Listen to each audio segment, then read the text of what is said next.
It's time for the greatest athleticism you've ever seen in your life. The professionals are quaking in their boots. With the many videos out there of people that excel in their sport, there's a series, as it is now time to Watch Me Suck at Bowling!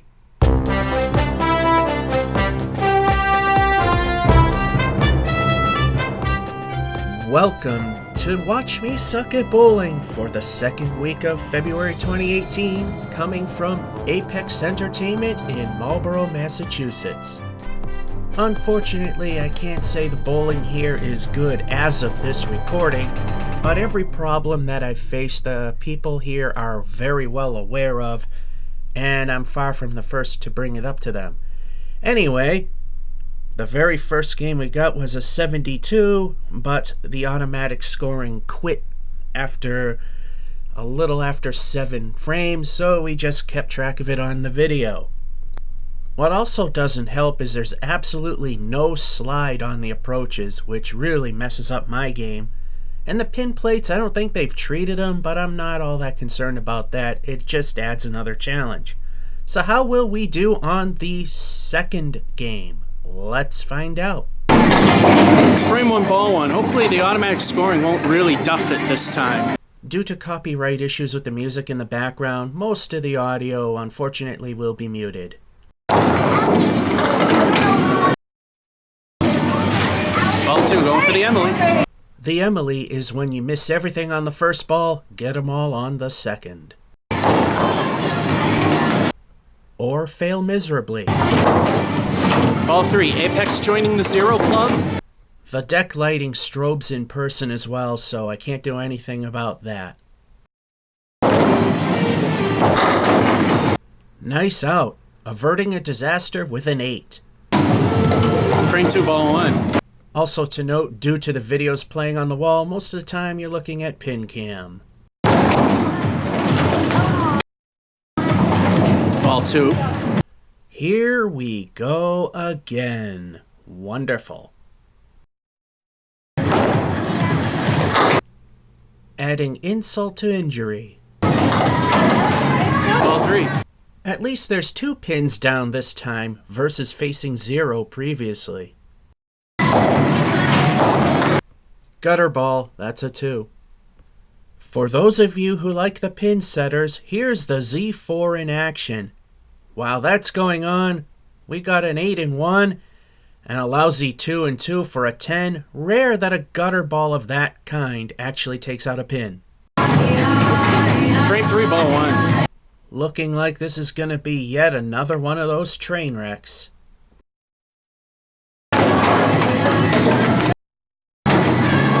Ball 2. There's a start we haven't seen in a while. Yeah. Is anything gonna go right at this place? Ball 3, nothing good's happened. Why start now? If there's a place where it can actually score lower than 44, it's definitely Apex. And a 6. Meh, from a spread eagle. Frame 4, ball 1. I wonder what kind of garbage frame this will turn out to be. First, we need a bad leave. Could the train be back on the tracks? Ball 2. Hit the front piece of wood on the right. We got ourselves a spare. First thing that's gone right. Who thought a mark would ever happen? Could the train be back on the rails? We had another crappy frame with the 6 in 3, but then we got a spare in 4. So far we got a 26, but what will El Stinko the bonus ball give us? Frame 5, ball 1. El Stinko. What will the bonus be? If the train's truly on the tracks, it'll be a decent one.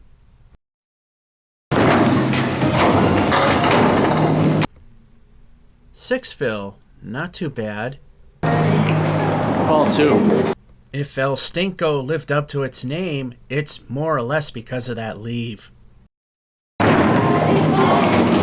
No good. Best we can do is 9. Ball 3. Best we can do is 9. Curse of the fill? Just need one to make it at least a decent out. Not bad, we got an 8. Frame 6, ball 1. In spite of that gutter ball hiccup, it seems the train is indeed back on the tracks.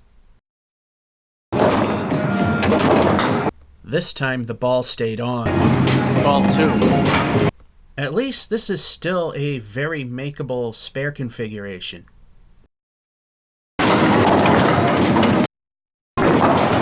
Ball 3, minor lob like it mattered. A ball lobbed that badly at the arrows. Thank goodness nothing fell.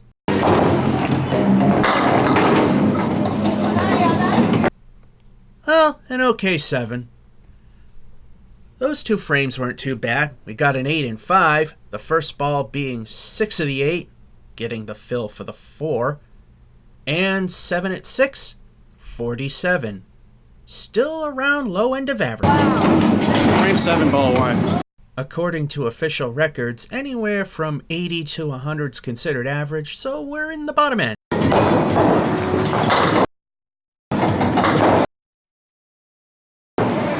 Ball 2.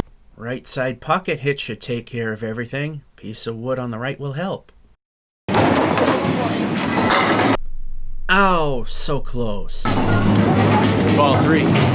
That was a great shot. Too bad the 10-pin didn't follow suit.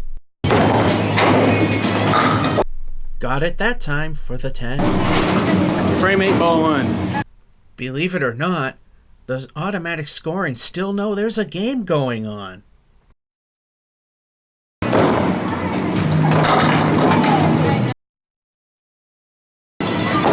Ball 2. Rare moment the score's actually right.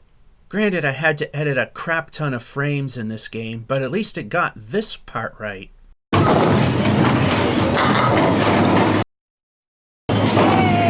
Ball 3. Hit the 2-pin on the left side, everything should fall.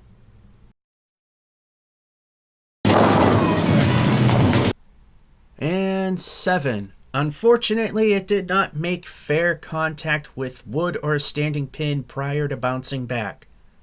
So as I said before, it's a 7, not an 8. With that being said, we got a 10 and 7 and a 7 and 8. Could have been 8 if we hit a pin first. We're at 64.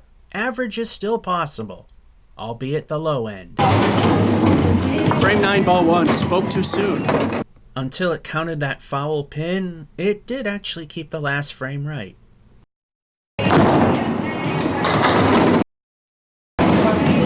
Ball 2. No matter how well the scoring system is set up or what kind, the bounce back would have been wrong on any of them.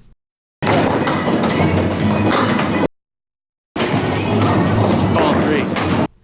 That went pretty well. Hopefully the third ball will really do some damage. She wobbles, but not enough to fall down. It's a 9. The other side. Last frame, ball 1. The low end of average is as high as we can go, unless we mark. Yeah, right. Okay.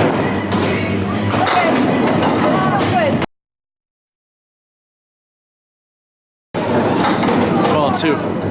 That piece of wood in the middle of those 2 pins, bad news.